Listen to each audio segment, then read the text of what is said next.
You've ingrained a name for yourself and everybody knows who you are. That includes the FBI. Outside your room stand 10 FBI agents ready to arrest you. This is how a man stole $180 million from Americans, all under the nose of the FBI. At just 14 years old, you develop a love for computers.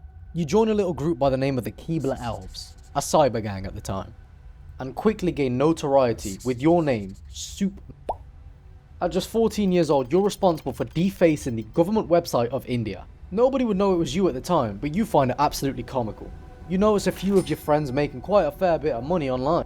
After all, this new thing came out called online shopping, and security was often overlooked. For Albert and his friends, this was an absolute jackpot. You learn about this cool new thing that's come out called carding, which is still prevalent today, but to break it down, you essentially hack into the databases of these websites that offer online shopping. You know that 9 times out of 10, the customer data is stored absolutely horribly. So using this knowledge, you go ahead and steal all the information and use it to buy your own stuff.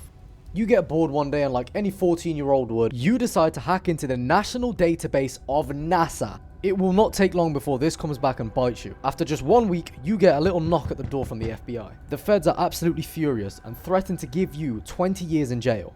More time than you'd been alive at the time. They do offer you a plea deal and tell you that if you can show them exactly how you did this, you would have no charges pressed on you and be completely cleared of the case. And just like that, you are showing the FBI how to use their own systems. Albert lay low for a little while and tried to clean his act up, but it wasn't long before he was back into it.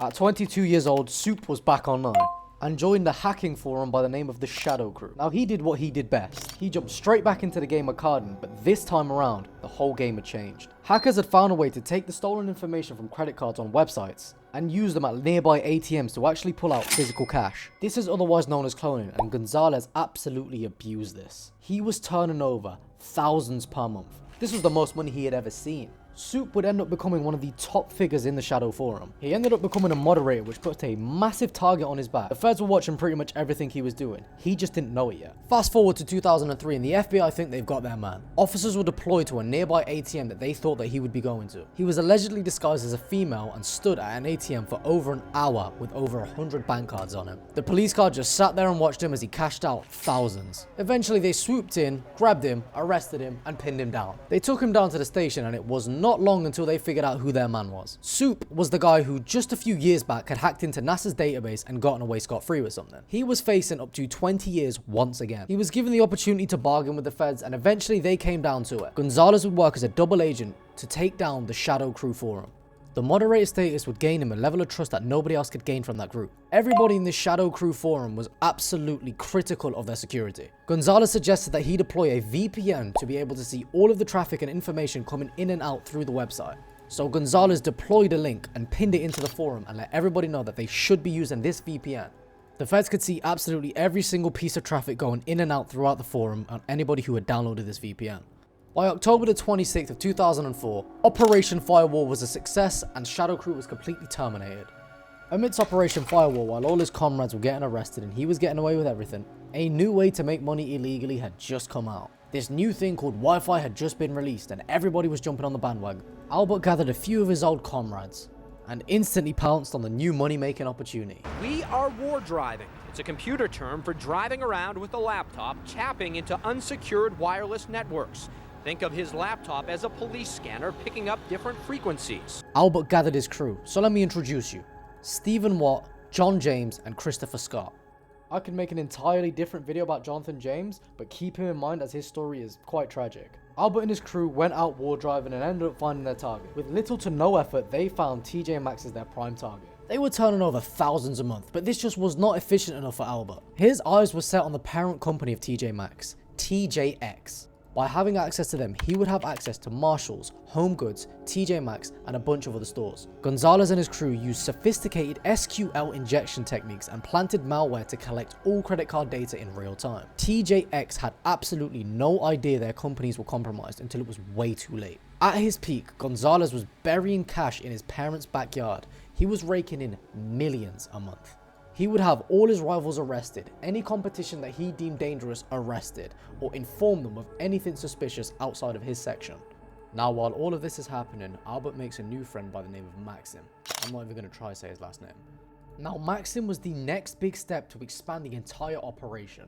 Maxim had been doing this stuff for years and he had an entire operation going on. Albert needed people to be able to take the stolen cards and cash out the money for him, whereas Maxim needed the cards to be able to cash it out for his operation. And eventually they would begin their own coalition. This was perfect for Albert. Maxim was running the entire operation and all Albert had to do was just send stuff over from his database. After a few months, disaster had struck. TJX security breach, the biggest known theft of credit cards ever, a result of a wireless network at one store. TJX was estimated to have lost over 256 million in legal fees and over 1 billion altogether.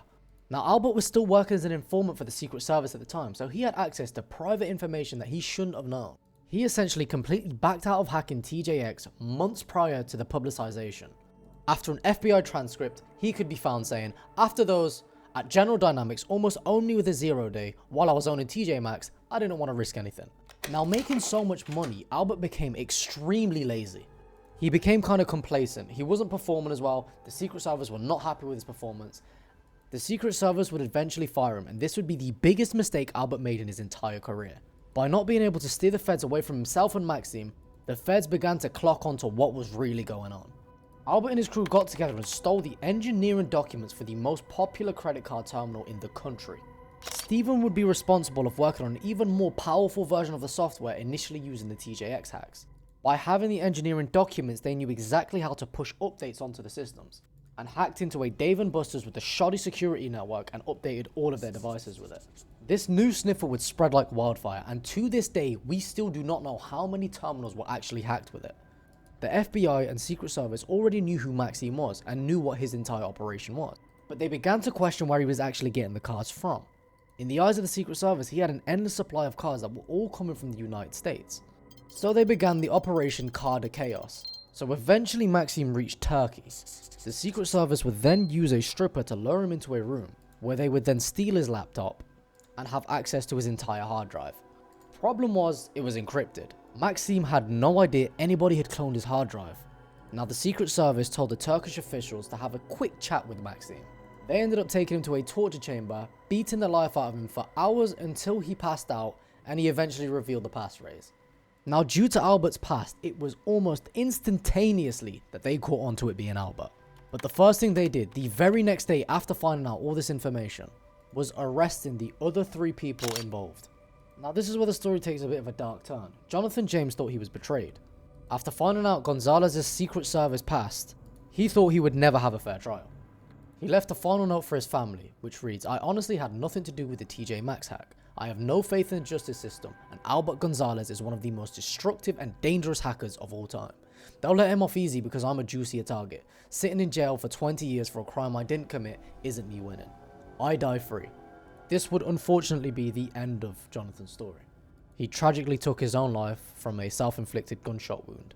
Now, just 7 months later, in May 7th of 2008, the feds would track him down to his penthouse in Miami.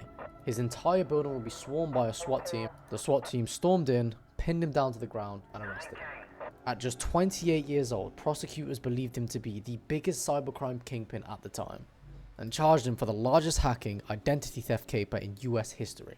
It's estimated his damages were upwards of $1 billion. Albert was later sentenced to 20 years in jail.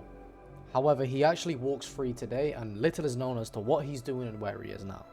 As bad as his crimes were, I really do hope that he's doing okay for himself, finding himself mentally, and getting himself back together. He's an extremely talented person that, if he used his skills for the greater good, could really make a difference in society. Thank you for watching. I just want to say a humongous shout out to VANTAGE and SHORTARY. I did use a fair bit of their content in this video. I couldn't actually find certain sources, so I did take them out of Vince's video as well. I'm running a total potato of a PC and just use this as kind of a shortcut. I'll try refrain from doing this in future, and if you guys want any of the clips taken off the video, please let me know.